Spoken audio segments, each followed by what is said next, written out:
você também que está participando, bom dia, Rosa, você que está participando desta aula aqui da Igreja Presbiteriana de Nova Granada, você é muito bem-vindo, e os irmãos também aqui. Como eu já disse, nós estamos estudando há algumas semanas essa revista, né? 13 perguntas cruciais sobre Deus, temas polêmicos, que precisamos conhecer à luz da Escritura, para podermos dar uma resposta mínima àqueles que desafiam a nossa fé em Cristo. E hoje, essa terceira aula tem um tema que é muito importante, é muito importante para o fortalecimento da nossa fé em Cristo. Nós vamos pensar aqui hoje, contrastando Jesus com outros dois grandes líderes na história, que foram Maomé, no islamismo, e o Buda, aí, o Siddhartha Gautama, que criou ali o budismo, não é? Eu coloquei aí, ó, esses três símbolos, não é? O símbolo do cristianismo é a cruz, o símbolo do islamismo é essa lua crescente, a estrela, e o símbolo do budismo é a roda do Dharma, né? Vocês vão ver que ela tem 8 braços, cada um deles apontando para o caminho ótuplo que Buda desenvolveu para que você mesmo consiga evoluir espiritualmente e chegar à sua iluminação. Nós vamos ver mais isso, né? Mas é interessante esse símbolo do cristianismo, a cruz. Eu não sei se você percebeu, irmãos, quantas igrejas cristãs estão deixando de lado a cruz. É algo que eu observo quando eu visito igrejas. E eu tenho visto muitas igrejas que não tem mais uma cruz lá na frente. Meus amados, o símbolo do cristianismo é a cruz. A justiça do cristão não é a reencarnação, não são nossas obras. A justiça do cristão que Deus mesmo providenciou, Paulo fala isso ao escrever aos Romanos, é a cruz de Jesus. Foi na cruz que o meu pecado e o teu pecado foi levado por nosso Salvador. Foi na cruz que Deus puniu o meu e o seu pecado. A cruz é tudo na nossa vida. Então, tenha orgulho da cruz. Quando estava vindo para cá, quando fui designado para conduzir esse trabalho, a primeira coisa que eu pedi, eu quero uma cruz, e bem grande. Olha o tamanho da cruz, ficou grande, né? Que é para não passar despercebida aqui. Paulo diz que ele se gloriava na cruz de Cristo, no Cristo crucificado. Não é no Cristo que as pessoas pintam por aí. Você vê imagens de Jesus tão bonitas, né? Nem parece que ele sofreu para levar a nossa culpa ali naquela cruz. É um Jesus loiro, de olho azul, é um Jesus bonitão, bem vestido.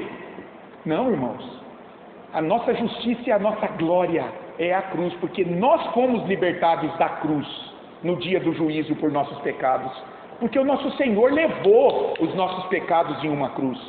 Então, olha lá, o símbolo é a cruz de Jesus Cristo.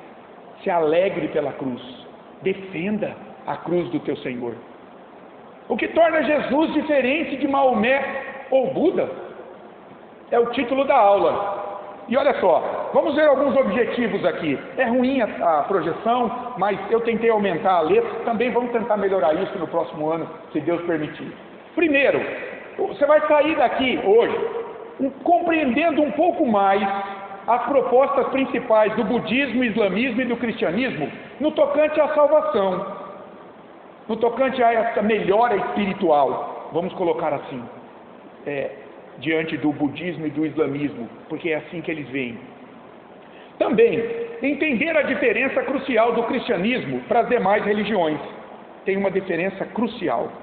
Perceber, isso é legal, a impossibilidade de todas as religiões estarem certas, como eu ouço por aí. Todas as religiões levam a Deus. Nós vamos ver, isso é impossível. Não dá. Quem fala isso, no mínimo, desconhece aquilo que está falando.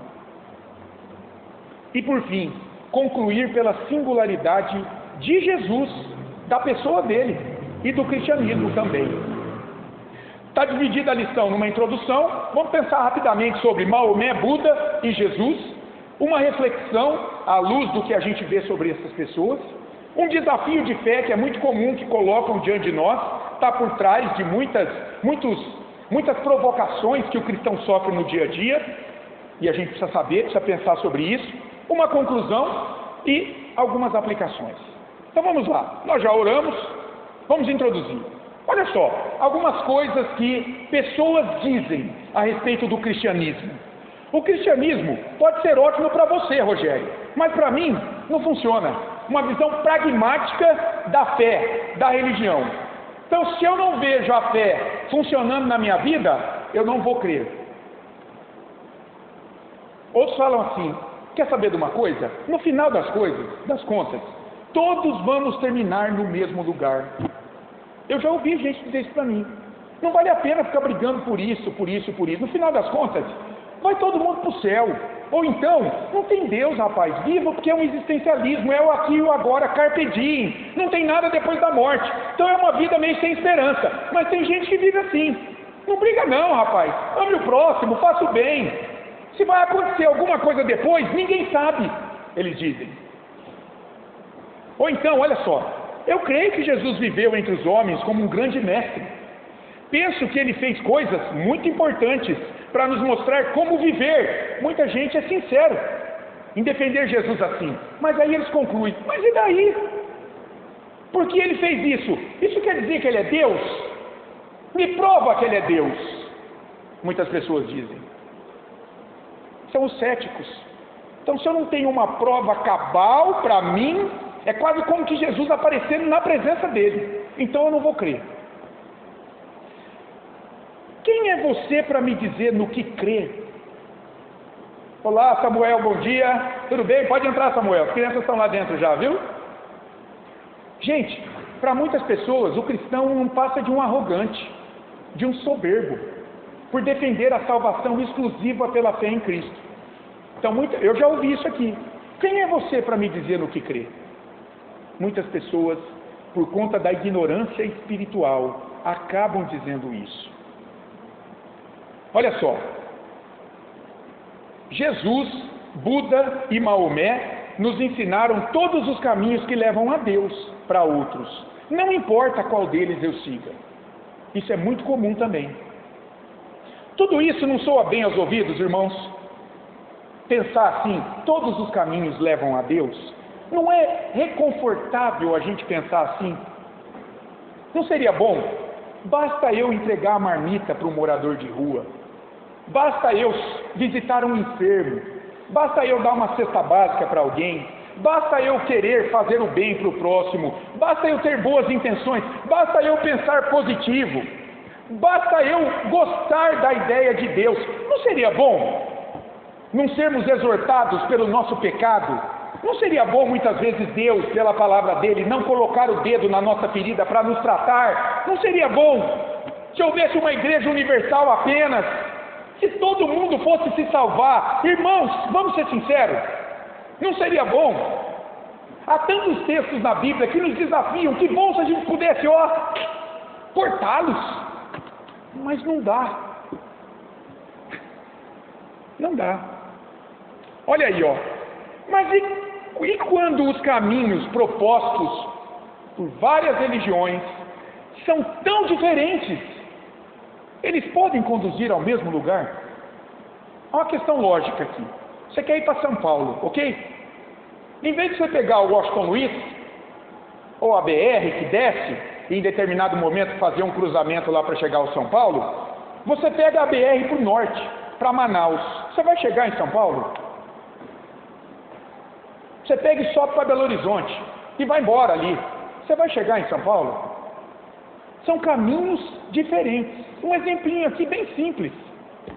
Será que todas as propostas religiosas podem conduzir-nos a Deus?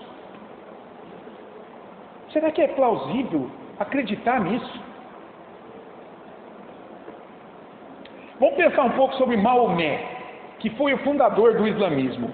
Maomé nasceu em Meca, lá na Arábia, por volta do ano 571 depois de Cristo, século VI. Maomé, ele foi um líder, segundo a história conta, foi um líder da sua nação, um líder político. Ele reuniu muitas tribos árabes que se encontravam dispersas naqueles dias. Foi um líder militar, lutou contra um sistema, e um líder religioso, sobretudo. Ele ficou marcado na história como o fundador do islamismo. Agora veja, como é que nasceu o Alcorão, que é o livro sagrado do muçulmano, o principal?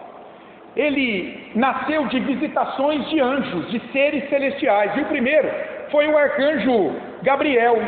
Moisés estava lá no Monte Ira, meditando, ele gostava de fazer isso, meditar, pensar, e diz que ele recebeu a revelação do arcanjo Gabriel em 610 depois de Cristo. Foi a primeira revelação, e a partir daí ele foi compondo o que depois se tornou o Alcorão, este livro sagrado dos muçulmanos. Ele diz que ele se coloca como o último profeta de Alá, depois, olha só, de Abraão, Moisés e Jesus. Então, ele dá dignidade a Jesus também, como um profeta menor do que ele. Jesus foi só mais um profeta, junto com Abraão, Moisés, e ele é o profeta verdadeiro, o último que Deus enviou. Lembra aqui que nós lemos em Hebreus capítulo 1, no início aqui da nossa reunião? Havendo Deus outrora falado muitas vezes, de muitas maneiras aos pais pelos profetas, nesses últimos dias nos falou pelo Filho. Para o muçulmano nos falou por Maomé. Maomé, então, para todo muçulmano, o profeta de Deus, o profeta final que trouxe a revelação para os homens da parte de Alá é Maomé, não é Jesus. Olha só, qual é o caminho para o paraíso segundo Maomé? Segundo o islamismo, eles têm 5 pilares para você alcançar o paraíso. Olha só, 5 pilares do islamismo. O que é que um muçulmano precisa crer e fazer para alcançar o paraíso? Segundo a Sharia, a lei muçulmana, segundo o Alcorão, segundo o que Maomé direcionou. Ele precisa, primeiro, fazer regularmente o jejum. Então a prática do jejum é uma disciplina espiritual que vai te purificar. Outra coisa, caridade. Tem que ajudar os pobres. Ok. Terceiro pilar, fazer pelo menos uma vez na vida uma peregrinação a Meca, onde nasceu Maomé. Uma vez na vida, todo muçulmano tem que se preparar para ir lá a Meca, no tempo do Ramadã. Quarto lugar, orar 5 vezes ao dia. Eu não sei se você já viu, se você já conviveu com um muçulmano, mas é interessante. Em determinado momento do dia, ele para tudo que ele está fazendo e ele tem um tapetinho. Ele sempre leva um tapetinho e ele vai para um lugar isolado. E ali, virado para Meca, ele vai orar. Ele vai buscar a Deus 5 vezes por dia. Tirando a questão espiritual, que baita disciplina que essas pessoas têm, irmãos. Todos os dias eles fazem isso. Em quinto lugar, eles precisam crer que Maomé é o profeta do único Deus, porque o islamismo é uma fé monoteísta, assim como o judaísmo e o cristianismo, é um Deus único. Você precisa crer que Maomé é o profeta do único Deus, Alá. Eles dizem assim, haverá um dia do juízo, eles creem que vai haver um dia final, onde Alá vai pesar as boas e as más obras de todo muçulmano. E aí o que vai precisar acontecer? Na balança de Alá, as boas obras têm que pesar mais do que as más obras. Quando isso acontecer, então esse homem, essa mulher, vai poder entrar no paraíso. E olha só, os homens vão receber 72 úris, que são as virgens. Muitos falam das odaliscas. São as virgens que são prometidas ao muçulmano. E eu fico pensando, e a mulher, né? O que vai receber no paraíso? Mas para os homens, está reservado 72 úris, virgens no paraíso, para que eles se deleitem agora lá no paraíso. Entendeu um pouquinho a respeito do islamismo, a respeito de Maomé? Claro, são visões muito simples, mas só para introduzir o tema, só para trazer um contraponto do que eu vou falar do cristianismo daqui a pouco, tá bom? Então isso tem a ver com o islamismo, tem a ver com Maomé, é a proposta de salvação pelas obras, perceberam? Então o muçulmano tem que fazer isso aqui, para que ele alcance o paraíso. Entenderam isso? Ficou claro isso? E Buda? E o budismo? E o Siddhartha? O nome de Buda é Siddhartha Gautama. Ele nasceu no 6º século antes de Cristo. Maomé, depois. Buda é anterior. 6º século antes de Cristo. Ele foi um príncipe indiano, filho de um grande rei. Ele nasceu lá nas montanhas do que hoje é conhecido como o Nepal, lá na Índia. Olha só o que aconteceu. Foi interessante a história do Siddhartha. Ele era um menino, rico, vivia na pompa do palácio, mas um dia ele foi peregrinar pelo reino do seu pai. E o que ele deparou? Ele deparou com doença no meio do povo, pobreza, morte, e ele voltou incomodado demais para o palácio. E ele decidiu então renunciar toda a sua vida de luxo. E aí buscou um caminho para vencer aquele mal que ele viu ao seu redor. Ele queria disseminar todo o sofrimento. E ele começou a pensar como é que aquilo poderia acontecer. Como que ele poderia livrar as pessoas da fome, da pobreza, da doença. E ele então traçou um caminho ótuplo, 8 passos para que isso acontecesse. E esses passos passavam por uma vida de meditação, autoconhecimento de si, caridade, lembra do fazer bem aos pobres também, lá no islamismo? E uma luta, é uma espécie de ascetismo. O que é um ascetismo? É aquilo que os monges viviam nos mosteiros na Idade Média. É uma luta contra os desejos da carne, contra os desejos sexuais, contra a cumilança, a luta contra pensamentos, luta contra a cobiça. É uma vida buscando uma pureza, renunciando aos desejos da carne. E o final disso, o fruto disso, o resultado dessa equação, dessa luta para uma disciplina espiritual, seria encontrar paz, seria encontrar uma sabedoria. O que ele fez? Quando ele chegou no último estágio, que ele chamou de nirvana, a iluminação, ele sentou-se um dia debaixo de uma figueira, conta a história, o Buda, o Siddhartha Gautama. E meditando muito tempo, ele alcançou o nirvana, tornando-se Buda. Buda significa o iluminado, aquele que despertou. E aí ele fundou o budismo, que tem por base um caminho de 8 braços. Lembra a roda do Dharma? 8 braços. Então, o que um budista busca na sua vida? Um monge budista. Ele trabalha para ter uma visão correta, pensamento correto, fala correta, ação correta, um meio de vida correto, um esforço correto, uma atenção plena correta e uma concentração correta. Ele entendeu que o homem, voltando-se para si, não para Deus, que para ele nem importa, só confunde, mas voltando-se para si, meditando, lutando contra a sua natureza caída, ele vai evoluir até chegar num estágio máximo, inclusive onde Jesus chegou, o nirvana. Ele se iluminou, ele encontrou plena paz, sabedoria. No nirvana, o budista se torna iluminado espiritualmente, livrando-se do sofrimento e encontrando a paz. Ele concluiu: para o budismo, não importa se Deus existe ou não. Olha que interessante.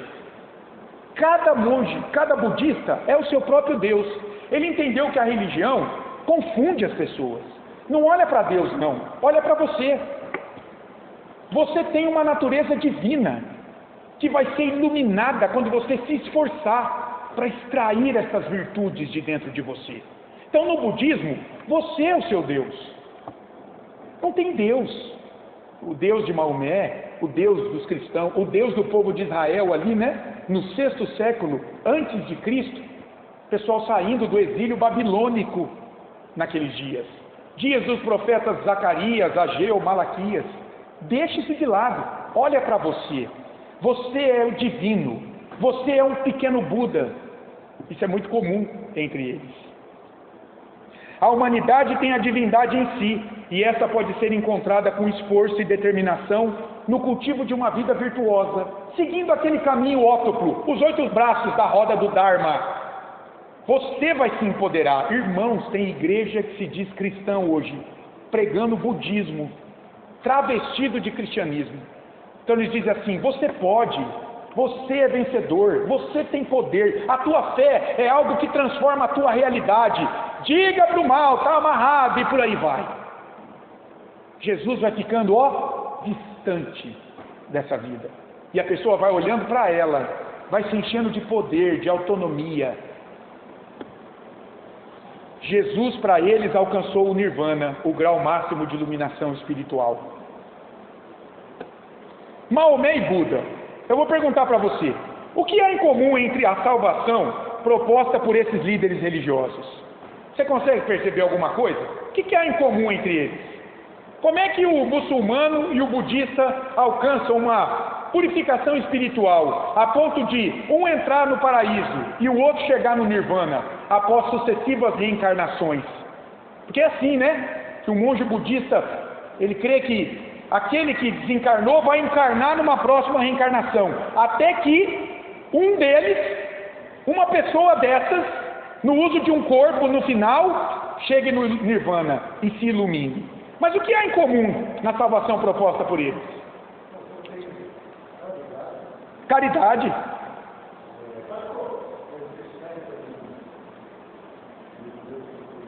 Isso. O budista não crê num Deus superior, né? O muçulmano crê.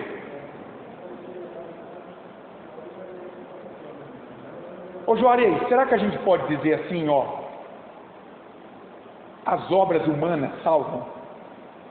Os dois propõem isso. Se esforce e você vai ser salvo. E você vai ser iluminado. É isso, Laís? Oi? Isso. Tudo. Aí vem a base, né, da doutrina espírita também reencarnacionista. Veja, primeiro, irmãos, o que tem em comum entre eles? Nem Buda e nem Maomé se afirmaram ser deuses.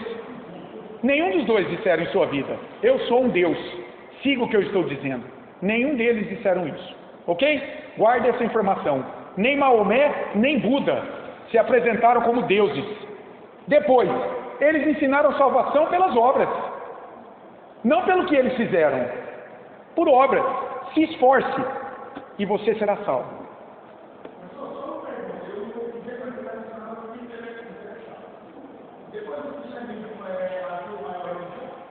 É o judaísmo e o islamismo. Islamismo, judaísmo, cristianismo. Religiões monoteístas. As grandes religiões. Depois você tem as variações, né? Em terceiro lugar, nem Buda, nem Maomé deram garantia alguma de salvação no final. Não tem garantia. Nem para o muçulmano de que no dia do juízo, o que ele fez vai superar as suas maldades e ele vai entrar no paraíso. Não tem garantia. Por quê? Porque depende do que ele faz. Vamos saber se eu produzir obras boas suficientes para entrar no paraíso. Não tem como saber. É o mesmo pensamento do católico romano. Todo católico, se você perguntar para um católico romano, ele nunca vai dizer, eu tenho certeza de que eu vou ser salvo. Ele não pode dizer isso. O purgatório testemunha contra ele. Porque ele tem que produzir boas obras para junto de Jesus ele alcançar o céu. E se ele não conseguir, ele vai para o purgatório ter uma segunda chance. O muçulmano, da mesma forma. E o budista, então? Não há salvação nenhuma de que naquela encarnação, aquela pessoa no final vai chegar a ser iluminada. Quanta frustração para um monge budista.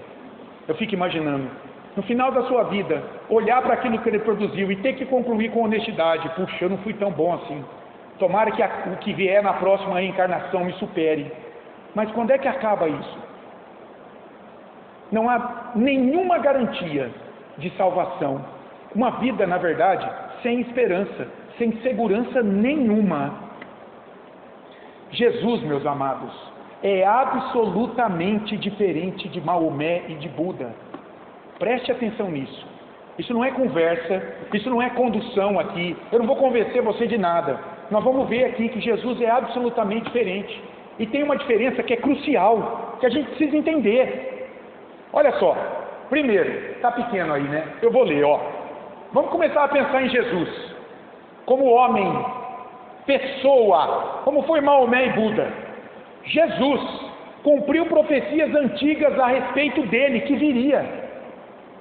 A vinda dele foi anunciada. E os estudiosos dizem, meus amados, que quando você vai olhar todas as profecias que Jesus cumpriu em si, muitos estudiosos são até alcançados pela graça nessa hora, porque eles são convencidos que é absolutamente impossível, porque independeu dele. Foram profecias que se cumpriram naquele homem, naqueles dias, e que independeu do que ele fez. Ele não tinha consciência do cumprimento de muitas delas, entende? Ele não podia manipular o cumprimento das profecias nele. Começa por aí. Eles vão concluir assim, ó, os estudiosos nessa área das profecias. É impossível, dentro das proporções, seria impossível que um homem viesse, se ele não fosse só homem. Ele precisava ser algo além de um homem, para que isso acontecesse. Lá em Lucas capítulo 4, de 14 a 21, quando Jesus começa o seu ministério, é muito interessante, não é, o que acontece ali. Ele está na sinagoga e ele pede o livro, né? Lucas 4, de 14 a 21, olha o que a gente lê. Então Jesus, no poder do Espírito, regressou para a Galileia, e a sua fama correu por toda a circunvizinhança, e ensinava na sinagoga, sendo glorificado por todos. Indo para Nazaré, onde fora criado, entrou num sábado na sinagoga, segundo o seu costume, e levantou-se para ler.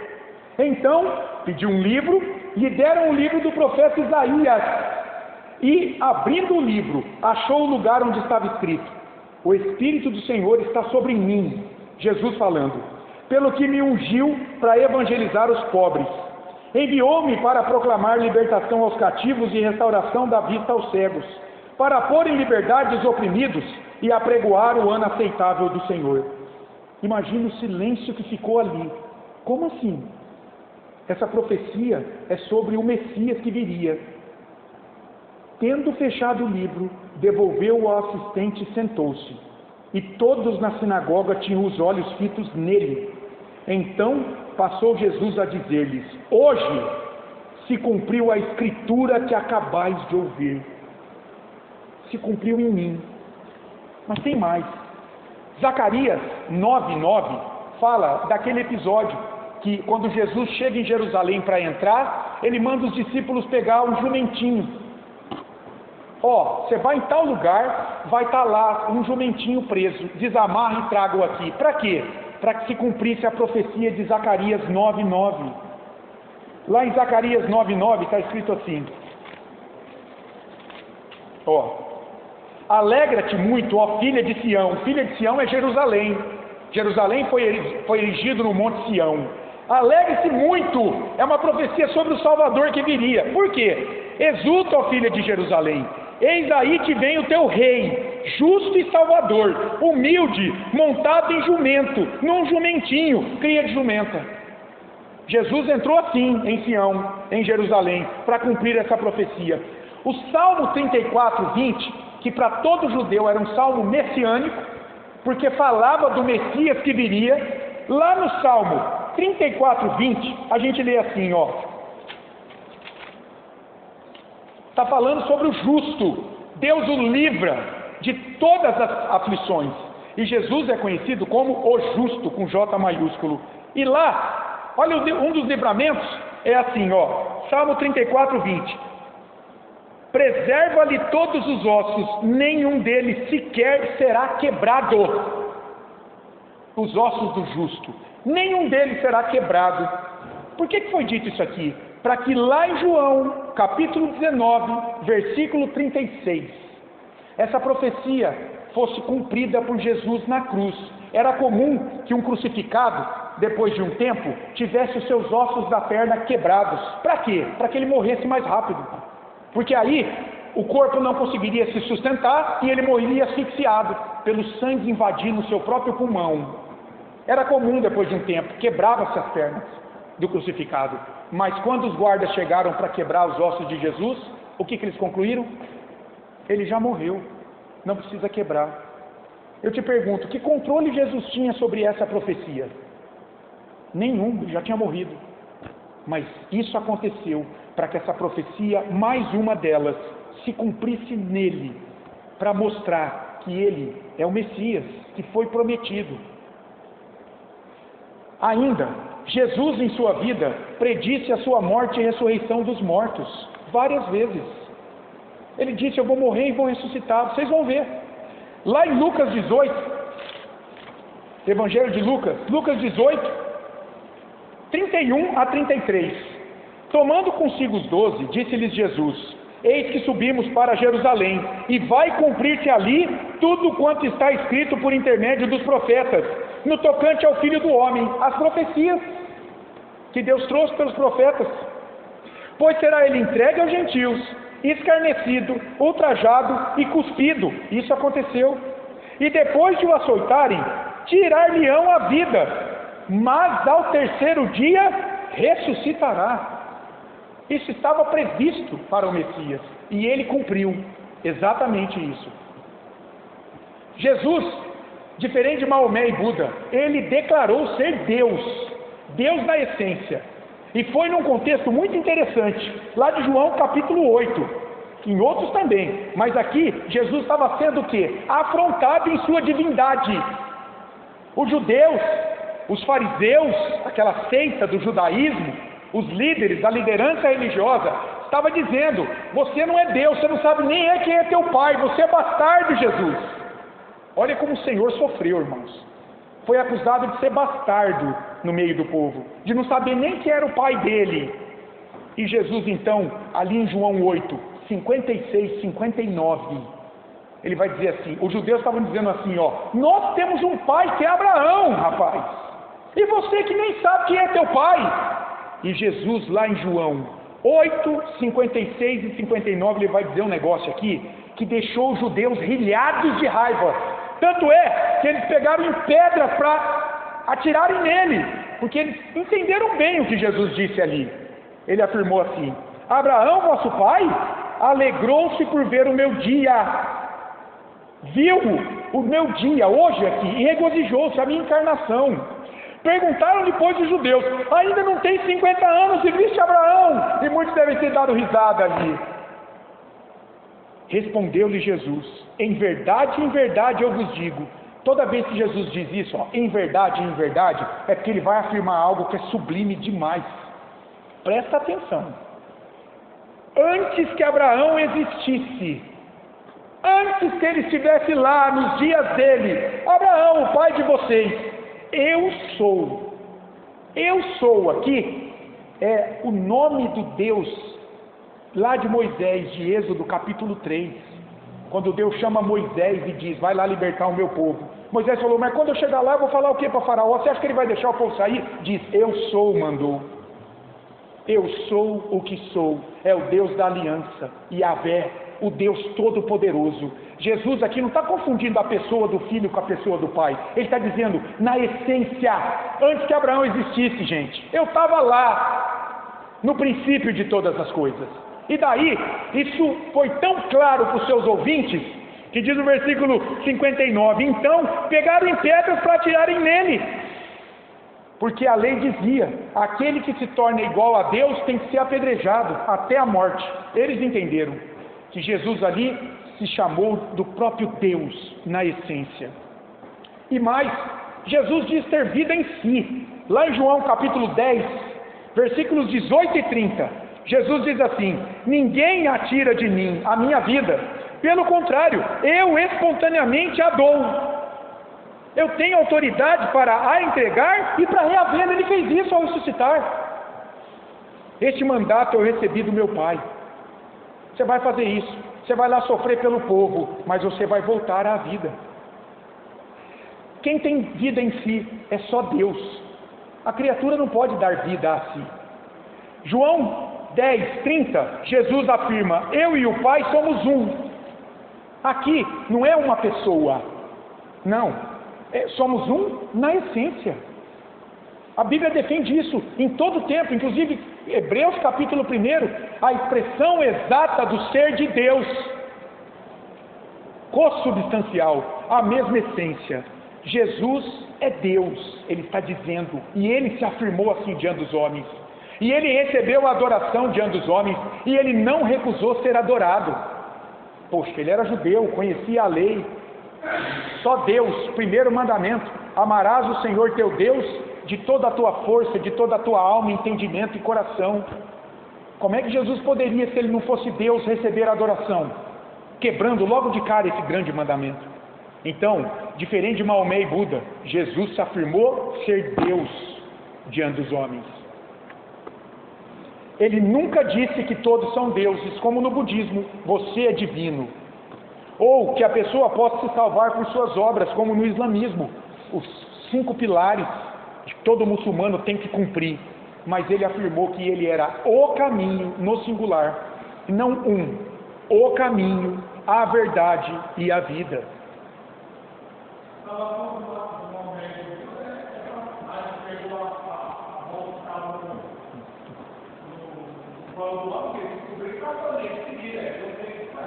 É você que resolve a sua parada, né? Irmãos, olha que interessante agora. C.S. Lewis foi um escritor inglês. E ele, brilhantemente cristão, ele era um ateu. A conversão de C.S. Lewis é fantástica, né? Foi quem escreveu as Crônicas de Nárnia. Você já assistiu as Crônicas de Nárnia? É do C.S. Lewis. Olha só. Se Jesus acreditasse ser Deus, imagina Jesus afirmando ser Deus diante dos homens, ok? Agora, olha só. Se Jesus acreditasse ser Deus, mas não fosse, ele não seria um lunático? Se aparecer alguém na rua aí dizendo, eu sou Deus, me sigam, você não vai achar que esse cara é louco? Agora, se ele soubesse, de outro lado, se ele soubesse não ser Deus, mas ainda assim afirmasse ser, ele não seria um enganador, um charlatão? Então, de um lado, ele acredita ser Deus, mas não é. Ele é um louco. De outro lado, ele vai tentar enganar as pessoas, dizendo que ele é Deus, mas ele sabe que não é. Então, de um lado, ele é lunático.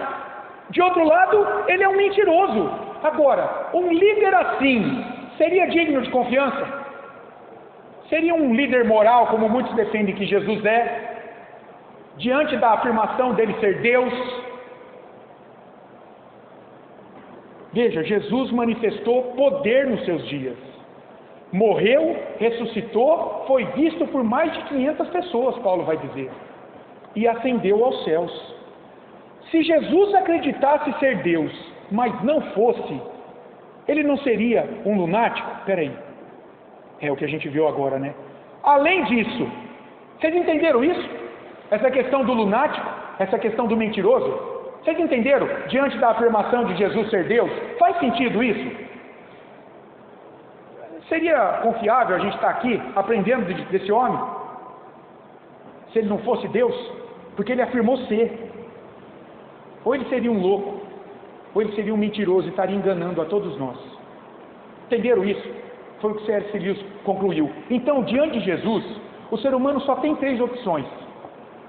Ou Jesus é lunático, ou Jesus é mentiroso, ou ele é Deus. Escolhe aí. Tem um outro caminho?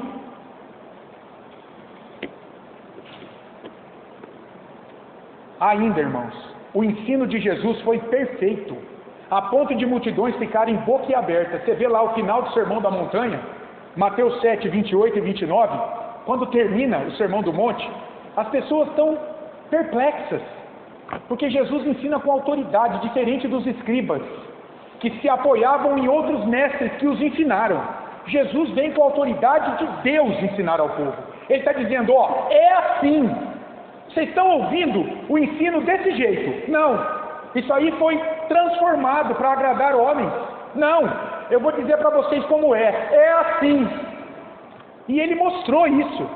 O poder da sua palavra. Depois, curando pessoas, manifestando o domínio sobre o reino das trevas ao expulsar demônios, dando vida a mortos. E o episódio de Lázaro é interessante, não é? O episódio de Lázaro é muito interessante, porque o sinal da divindade de Jesus no meio da nação foi tão grande que eles tinham que acabar com o próprio sinal. Eles estavam tentando matar o próprio Lázaro. Gente do céu, esse homem me pareceu vivo e agora está todo mundo crendo em Jesus. Vamos matar Lázaro. Você percebe o tamanho da incredulidade do homem, da cegueira espiritual do homem? Jesus podia fazer o que for diante de um incrédulo. É por isso que eu não sou evidencialista na fé. para um incrédulo, você pode apresentar qualquer evidência para ele. Se ele não tiver a fé, um despertamento espiritual dentro dele, ele não vai crer jamais. Jesus estava ali diante dos homens manifestando o poder de Deus, os homens não criam. Perceberam isso? A fé é algo sobrenatural, meu irmão. Se Deus não tivesse vindo a nós, nós não estávamos aqui não. Jesus ainda demonstrou poder sobre o mal, enfermidades e sobre a própria morte. Jesus revelou claramente às pessoas o que era o ser humano. Ele falou o que havia no coração, e disso a própria vida humana dá testemunho, meus caros. Olha para a história da humanidade. O homem é sempre o homem, malzinho de dar dó, egoísta, cheio de cobiça, querendo dominar o outro, nações. Marcos 7, lá em Marcos capítulo 7, versículos 20 a 23, olha o que é o homem. E dizia: o que sai do homem, isso é o que contamina o homem. Acusaram ele de comer sem lavar as mãos. Você quebrou a tradição, hein? Sei, seus discípulos não vão lavar as mãos? Oh, cadê a santidade de vida? Cadê a pureza das obras? Jesus vai mostrar que o que contamina o homem é o que vem de dentro. Ele vai dizer: porque de dentro do coração dos homens é que procede os maus desígnios, a prostituição, os furtos, os homicídios, os adultérios, a avareza, as malícias, o dolo, a lascívia, a inveja, a blasfêmia, a soberba, a loucura. Ora, todos esses males vêm de dentro, e são eles que contaminam o homem diante do meu Pai, diante de Deus. E não comer sem lavar as mãos. Cuidado com a casca da religião. Tem gente que tem a sua religião só na casca, nunca teve o coração purificado. É um fingido dentro da igreja. Jesus foi sincero e verdadeiro a respeito da natureza humana, da sua incapacidade de se salvar diante de Deus, como nenhum outro líder religioso foi.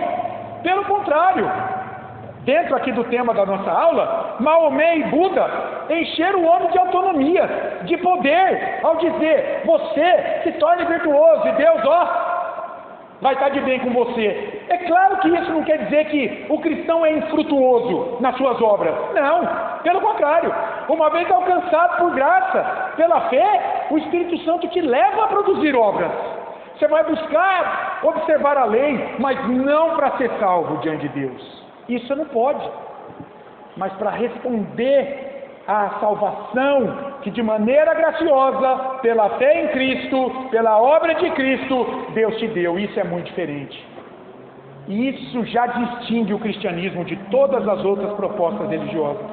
Olha que interessante, fiquei pensando aqui, irmãos. A salvação não tem a ver com ser mais virtuoso diante dos homens, tem a ver com ser perfeito diante de Deus. Preste atenção nisso.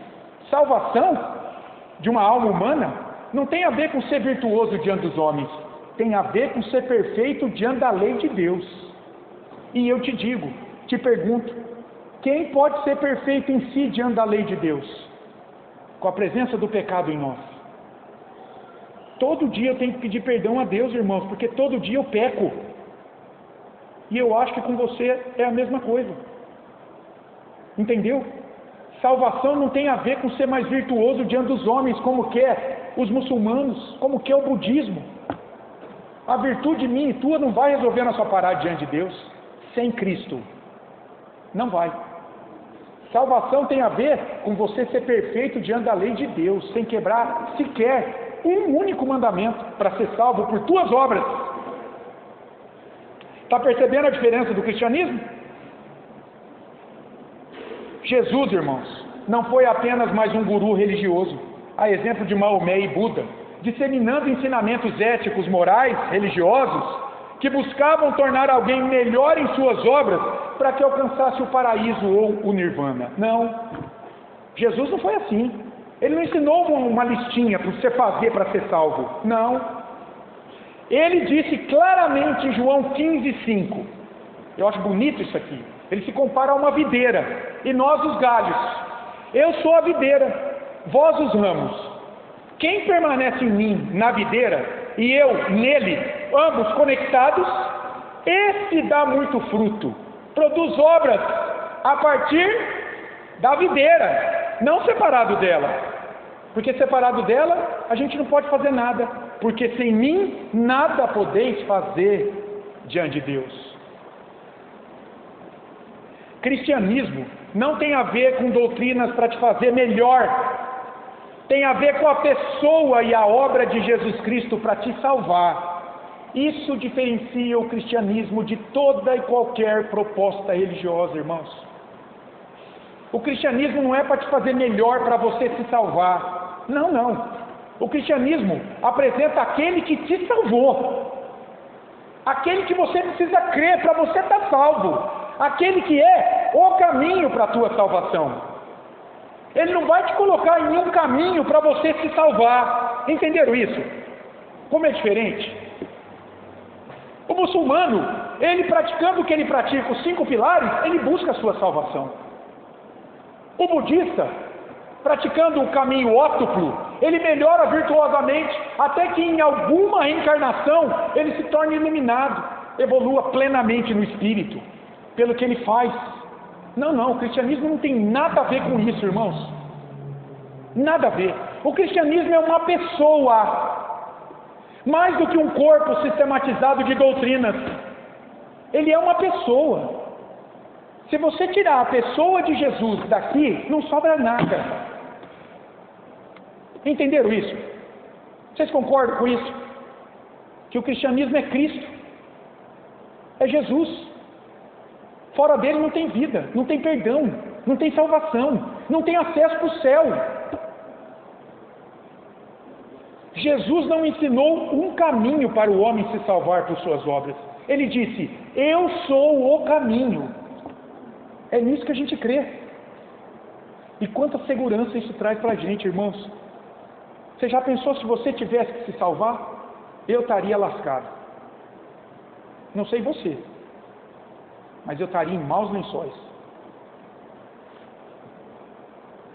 Veja, Jesus vive hoje, porque venceu a morte ao ressuscitar, tendo autoridade sobre a morte, algo que só Deus pode ter. Ele foi visto pelas pessoas.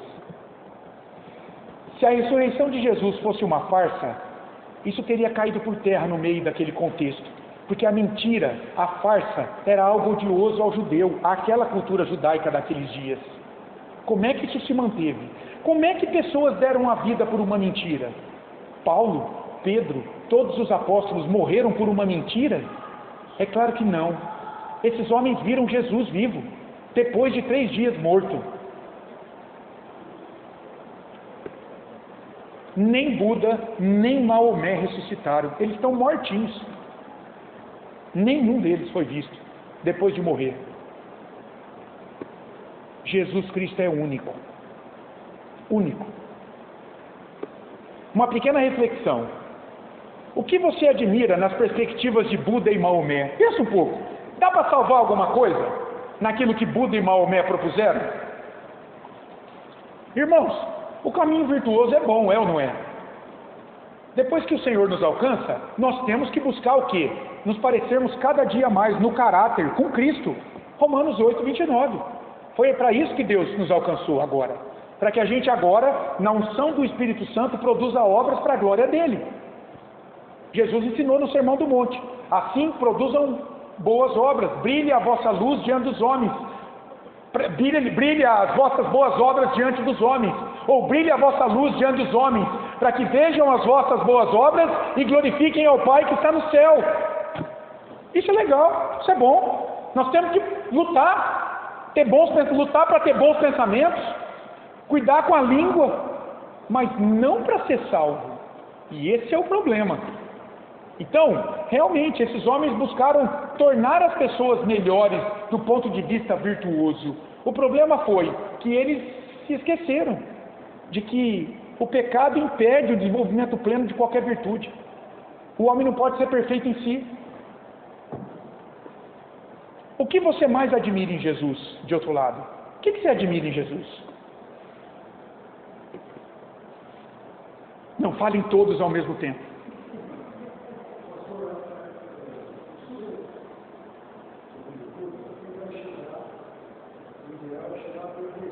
Perfeição.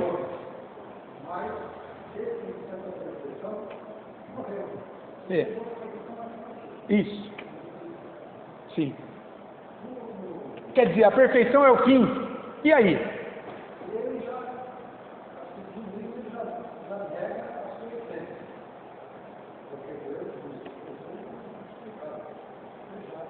Sim.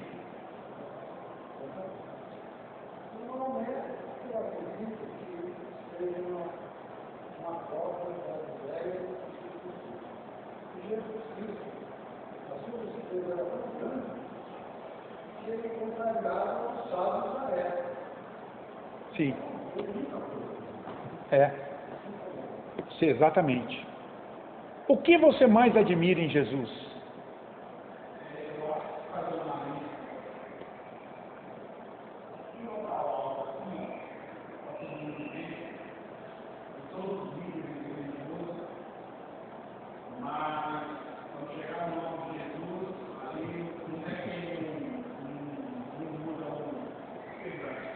É. Como contestar o que ele fez? Sabe o que mais admira em Jesus? O poder de transformação dele. Porque, como eu digo para vocês várias vezes, eu não tinha nada, eu tinha tudo para não estar aqui, como pastor, pela minha vida pregressa. E quantas pessoas são alcançadas pelo poder dele e mudam? Ninguém fez uma lavagem cerebral em mim, entende? Eu não acordei um dia dizendo assim, e agora eu quero seguir Jesus. Não, irmãos. Foi algo sobrenatural que veio sobre a minha vida, eu não pude resistir. Eu até tentei, viu? Mas não deu. Graças a Deus por isso. Quando Deus determina a salvação de alguém, acabou. Por isso que eu não creio no arminianismo. Respeito quem é arminiano, mas eu não tive nenhuma autonomia e força para dizer, eu não quero agora não. Deixa eu curtir o mundo um pouquinho mais. Daqui a pouco eu vou para a igreja. Não. Eu fui rendido por Deus. E você também tem a sua história de conversão. É Deus, de maneira soberana, afastando as trevas do nosso coração. Por que abraçar a vida cristã tornaria você uma pessoa impopular? Você sabe disso. Por que, enquanto você se apresenta como cristão hoje, o nego torce o nariz? Como é que lutar contra a verdade é duro, né, Laís?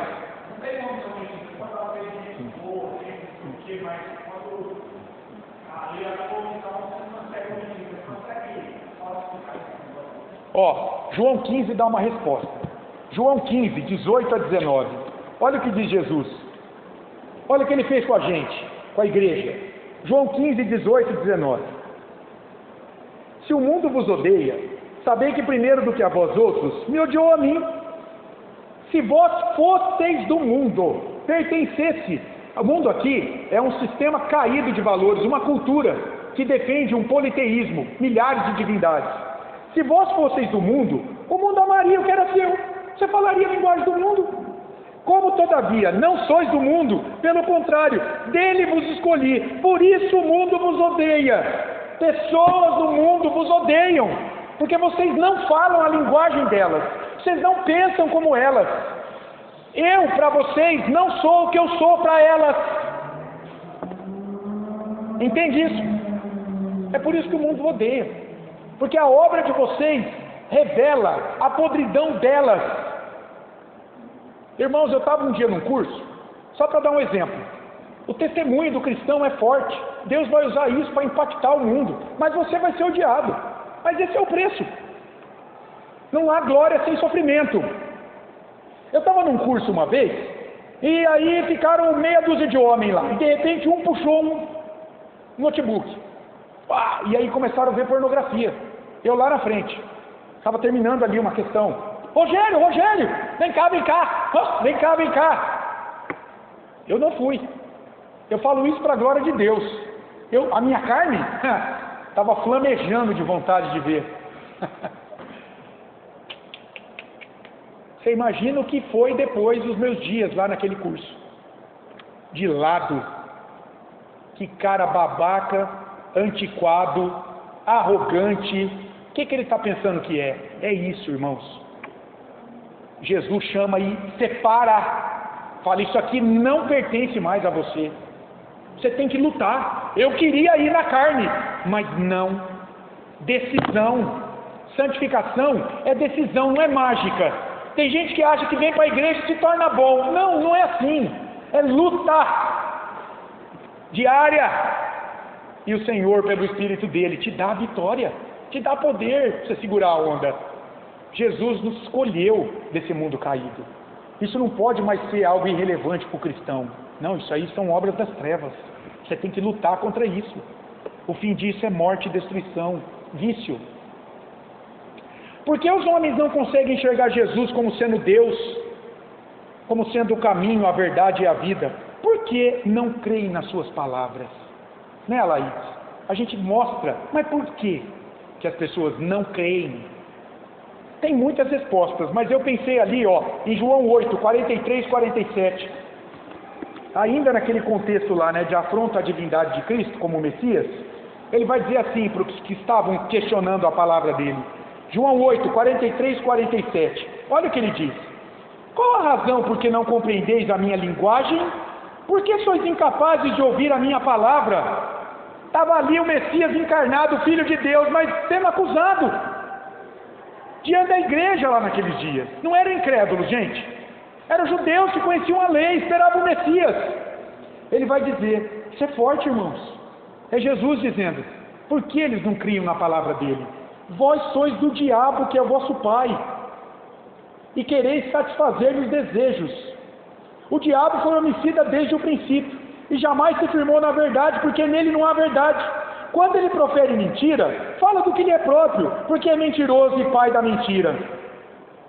Mas, porque eu digo a verdade, não me credes. Quem dentre vós me convence de pecado? Olha que afirmação forte. Vocês estão vendo eu pecar aí? Alguém me convence de algum pecado? Se vos digo a verdade, por que razão não me credes? Agora, versículo 47. Quem é de Deus ouve as palavras de Deus que eu estou trazendo. Ele está dizendo. Por isso não me dais ouvidos, porque não sois de Deus. Isso é forte demais. E o capítulo 10, 27 e 28, olha só, completa isso. As minhas ovelhas ouvem a minha voz, a minha palavra. Eu as conheço e elas me seguem. Eu lhes dou a vida eterna, jamais perecerão, e ninguém as arrebatará da minha mão. Ninguém as arrebatará da minha mão. Nós não cremos que alguém pode perder a salvação. Você pode tropeçar na tua santificação, mas isso não quer dizer que você perdeu a salvação. Ovelha na mão de Cristo é ovelha na mão de Cristo, meu caro.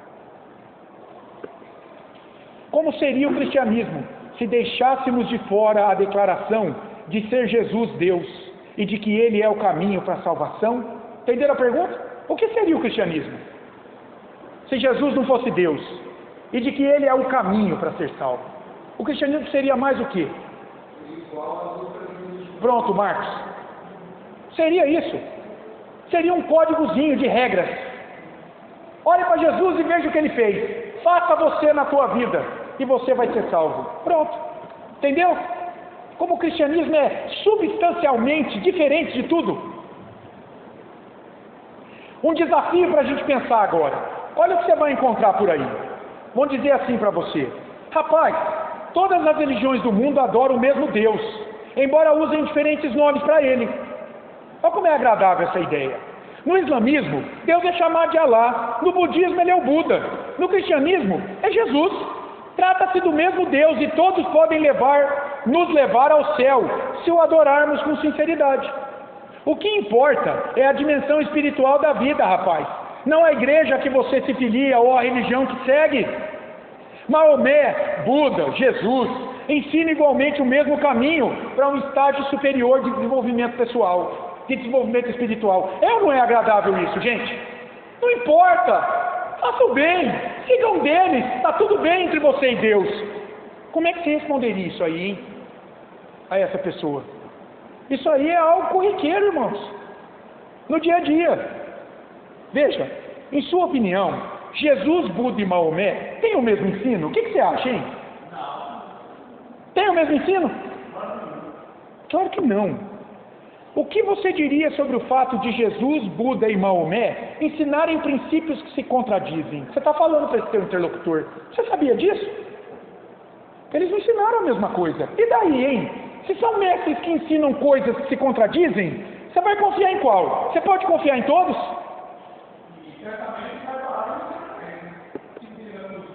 Claro. Olha, quando a gente lê assim, ó, Atos 4:12, lembra, né? Pedro e João curam um coxo. E daí eles são questionados pela autoridade. Escuta, o que é isso que vocês fizeram? E olha aqui o que ele vai dizer, Pedro. Atos 4:12. E não há salvação em nenhum outro nome. Porque abaixo do céu não existe nenhum outro nome, nem Buda, nem Maomé, dado entre os homens, pelo qual importa que sejamos salvos. Você está falando com o teu interlocutor. Escuta, você tem que decidir. Que nome você vai seguir? Não dá para seguir todos. O que você diria sobre a afirmação comum de que todas as religiões ensinam que todos os caminhos levam ao céu? Todas estão certas? Você está falando para esse homem. Você acha mesmo que todo mundo está certo a respeito do que defende? Você tem certeza disso? Por que não é concebível aceitar que todas as religiões estejam certas? Espera aí. Por que, irmãos? Se todas estão certas, então espera aí, você precisa ser coerente logicamente, honesto intelectualmente. Se todas as religiões estão certas, todas levam ao céu, então Jesus se enganou. Ele estava animado demais quando ele disse que ele era o único caminho. Você não acha? E se ele se enganou, a gente volta naquela questão. Será que ele pirou? Será que ele estava querendo mentir para enganar as pessoas? Você precisa definir. Senão você não sabe o que você está dizendo quando você diz que todos os caminhos levam ao céu. O cristianismo não é digno de confiança por ter um líder que não sabia direito o que dizia, ou sabia, mas quis enganar seus seguidores com um falso ensino. Você não acha? Quando Jesus afirmou que era o único caminho? Está percebendo? E essa pessoa vai ficando pequena, irmãos, diante de você. Porque você vai questionando a base das afirmações dela, e você vai mostrando que ele é ignorante naquilo que você está dizendo. Não ignorante no sentido de ser besta, mas por faltar-lhe conhecimento. Ele está dizendo isso porque ele não conhece o que ele está afirmando. Daí a gente pode concluir. Olha só, uma pergunta para mim e para você. Por que eu sou cristão? Vamos tirar o lado espiritual, tá bom? Eu sou cristão porque Deus veio a mim. Mas do ponto de vista humano, racional, da minha fé, por que eu sou cristão? E não budista, islamista, espírita, ou qualquer outra religião que diz que eu posso agradar a Deus com minha vida e alcançar o céu. Por que você acha? Depois que a gente ouviu aqui nessa manhã. O cristianismo traz segurança? Traz dúvida da tua salvação? Dependeu de você em algum momento? Porque quando olho com honestidade para as minhas obras, vejo como são imperfeitas diante de Deus, que é perfeito. Eu preciso ser honesto comigo. Como é que eu posso cumprir os mandamentos para ser salvo? Preciso de uma obra perfeita para me reconciliar com Deus. Só Jesus, por sua vida e obra de cruz, ofereceu uma obra perfeita para me salvar. Independeu de mim. Todas as outras propostas e filosofias dependem do adepto delas. O cristianismo dependeu de quem? Da cruz. Percebe, irmão? Eu não quero viver por minhas próprias obras. Eu quero viver seguro pela obra de Jesus em meu favor. Quanta segurança tenho em Jesus? Você tem em Jesus. Percebeu isso? Entendeu isso? Não depende de você. Dependeu do que Ele fez. É por isso que o cristianismo faz mais sentido para mim do que qualquer outra religião meritória humana, que diz assim, faça isso para agradar a Deus. Entenderam isso? Faz sentido para você isso? Você descansa nisso? Você agradece a Deus por Jesus? Você tem disposição para servir a esse Deus? Para defendê-lo? Para entender que você não está perdendo o teu tempo aqui? Que isso aqui não é lavagem cerebral? Que isso aqui não é mito? Você consegue entender tudo isso? Jesus Cristo é Deus encarnado. Ele mostrou isso em sua vida, manifestando o seu poder ao expulsar demônios na frente de todos. curar enfermos, ressuscitar mortos, morrer e ressuscitar e subir ao céu.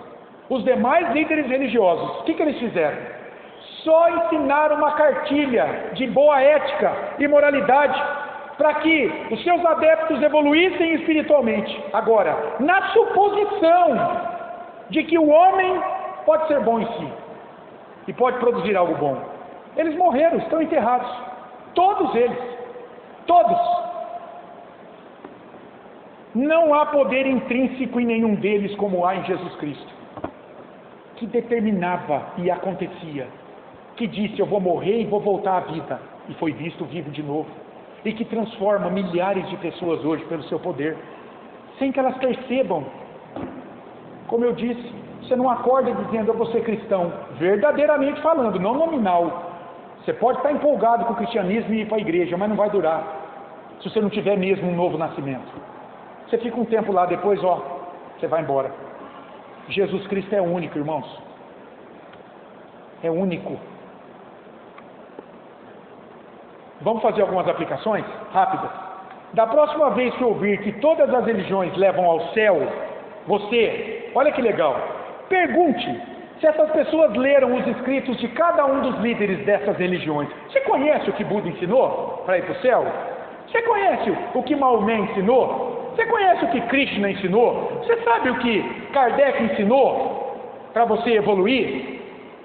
Sabe por quê? Porque essas pessoas dizem isso porque elas não conhecem, são levianas. O que é leviandade? É você afirmar algo sem ter o conhecimento do todo do que você afirma. Você está sendo leviano. Todas levam ao céu, mas você conhece todas? Você sabe os caminhos propostos? Você sabe que há confusão e conflito entre elas? Como é que todas podem conduzir ao céu? Ela diz isso porque ela não conhece. Você vai estar lá para dizer: o cristianismo é único na pessoa de Jesus Cristo e no que ele fez. Aí você vai poder evangelizar. Se Jesus Cristo é igual ao Buda ou Maomé, por que ele foi tão perseguido e morto pelo que defendia? Fala do budismo, do espiritismo por aí. Você vai dizer: vem para cá. Agora fala de Jesus como o caminho para ser salvo, você vê. Por que o cristão é perseguido e budistas e muçulmanos vivem a sua fé com simpatia diante do mundo? Por quê? Por que o umbandista passa na Rede Globo lá, cerimoniais? Por que novela defende a Umbanda como sendo algo bom demais?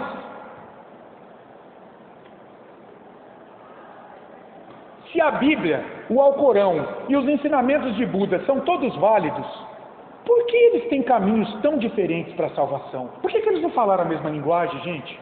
É ou não é? A verdade não pode estar em todos os lugares. A verdade, por definição, tem que ser única.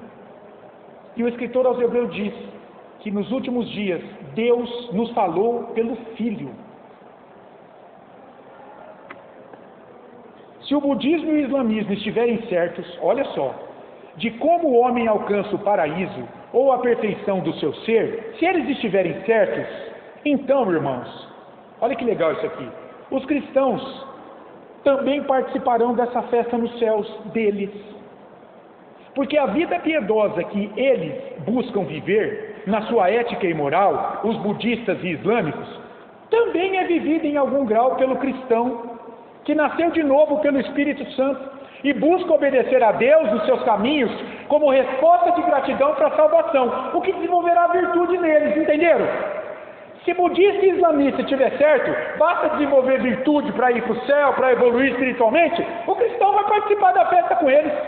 Porque quando você nasce de novo, você busca desenvolver uma vida virtuosa, buscando obedecer os mandamentos de Deus. Você vai estar lá com eles também. Agora, segunda parte, o outro lado da moeda. Mas, se o cristão estiver certo de que a salvação é pela fé na cruz de Jesus Cristo e não pelas obras humanas, então, irmãos, budistas e muçulmanos, aqui na aula, representantes de todas as demais religiões meritórias, que trabalham no mérito humano, eles estarão condenados, perdidos para sempre diante de Deus por seus pecados. Então, qual é a moral da história? O cristão ganha sempre. Seus opositores? Não. Entenderam isso? Vocês entenderam isso? O cristão vai ganhar sempre. Ele vai viver vida virtuosa, produzindo boas obras para a glória de Deus. Os demais, não. Porque o cristão vive pela fé em Cristo, que se entregou por ele. Os demais vivem pela fé neles, diante de Deus. Alegre-se, seja grato a Deus a cada dia, por ter Jesus como teu Senhor e Salvador. Defenda o nome dele diante de um mundo incrédulo. E o último slide: Jesus é Deus encarnado, irmãos, que nasceu para te salvar, enquanto Maomé e Buda não passaram de homens, criaturas, se rebelaram contra o Criador e estão mortos, aguardando o julgamento final dos seus pecados. É isso, o fim deles. Não tem nada demais. Jesus é único. Ele é Deus. Ele não está na mesma categoria de criatura como Maomé e Buda. Maomé e Buda foram criados por Jesus. Ele é criador. Entende essa questão da categoria? Jesus não é criatura, como os testemunhas também colocam ele, a mais excelente criatura. Não, não. Vocês estão enganados. Jesus é criador, junto com o Pai e com o Espírito. Ele é criador e redentor. Amém, meus irmãos? Alguém quer falar algo aqui? Completar essa aula? As crianças aí, vamos tirar uma foto, crianças. Graças a Deus pela vida dos irmãos, pela paciência em mais uma aula. Eles querem cantar um louvorzinho. Que bom, graças a Deus. Eu vou encerrar aqui o vídeo da nossa aula. Vamos fazer uma oração para a gente encerrar aqui a nossa aula? Depois as crianças vão aqui louvar a Deus com um louvor. Olha que bênção. Vou pedir para o nosso irmão Marcos. Você pode orar, Marcos? Por favor. Não são muito aqui de oração, Marcos. Agradecendo a Deus por essa aula. Vem cá, ó. Para ter a sua voz aqui. O Marcos, irmão da nossa irmã Célia. Graças a Deus pela tua vida, meu irmão. Olha, agradecendo a Deus.